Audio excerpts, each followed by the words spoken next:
এই 54 বছর যে বাড়িটার সামনে কেউ কোনো গন্ডগোল করার সাহস পায় নাই। এই এনসিপির কুত্তার বাচ্চারা তোমরা হিজড়ার মতো পিছন পাশ থেকে গিয়ে তোমরা ইয়ে করো, তোমরা পার্টি অফিসে আসতা, পার্টি অফিসে আমরা তো ছিলামই, তারপরে তোমরা একদম হিজড়ার মতো গিয়ে আজকে আতর্কিত হামলা করলা এবং আমাদের রংপুরের মানুষের হৃদয়ের যে রক্তক্ষরণ, সেই রক্তক্ষরণ কিন্তু চলছে।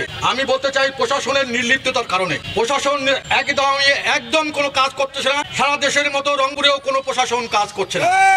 আমি একটু অনুরোধ করব প্রশাসনের কর্মকর্তাদেরকে যারা আছেন, বিশেষ করে পুলিশ, আপনার বিজিবি, আপনার সেনাবাহিনী, তাদেরকে অনুরোধ করবো যে আপনারা দরকার হলে যদি আপনারা আইন শৃঙ্খলা রক্ষা করার জন্য, মানুষের জানমাল নিরাপত্তা দেওয়ার জন্য আপনাদেরকে আমাদের মানুষের ট্যাক্সের টাকায় আপনাদের বেতন হয়, আপনারা কারো দলদাসে পরিণত হয়েন না। কারো দলদাসে পরিণত হয়ে আজকে পক্ষপাতমূলক যে আচরণ করছেন সেটা রংপুরের মানুষকে কিন্তু ব্যথিত করছে। প্রিয় ভাইরা আমার, আপনারা যদি চান এনসিপি যদি ক্ষমতা থাকে ডিক্লেয়ার দিয়ে যদি করতে চায়, জাতীয় পার্টি প্রস্তুত আছে সব সময়। জাতীয় পার্টি আমরা কোনো সন্ত্রাসী রাজনৈতিক সংগঠন নই। জাতীয় পার্টি একটা সাধারণ গণমানুষের দল। আমাদের পার্টির চেয়ারম্যান সেটাই আমাদেরকে শিক্ষা দিয়ে গেছে। আমরা কোনো ভাঙচুর, সন্ত্রাস, চাঁদাবাজ, দখল বাণিজ্যের মধ্যে জাতীয় পার্টি কোনোদিনই ছিল না, আমরা এখনো নাই, ভবিষ্যতে থাকবো না।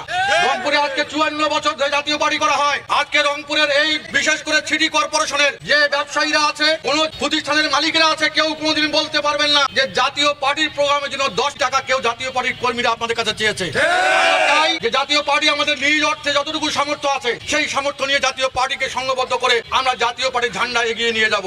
কিন্তু আসলে আমরা দেখছি যে এখন মব জাস্টিস, মব ভায়োলেন্স, এখন মবের যুগ। এখন যদি আমি প্রশাসনকে বলবো আপনারা সরে দাঁড়ান। আমরা মব ভায়োলেন্সে জাতীয় পার্টি কিন্তু দুর্বল না। আমরা যে কোনো মবের আমরা ফেস করতে পারি।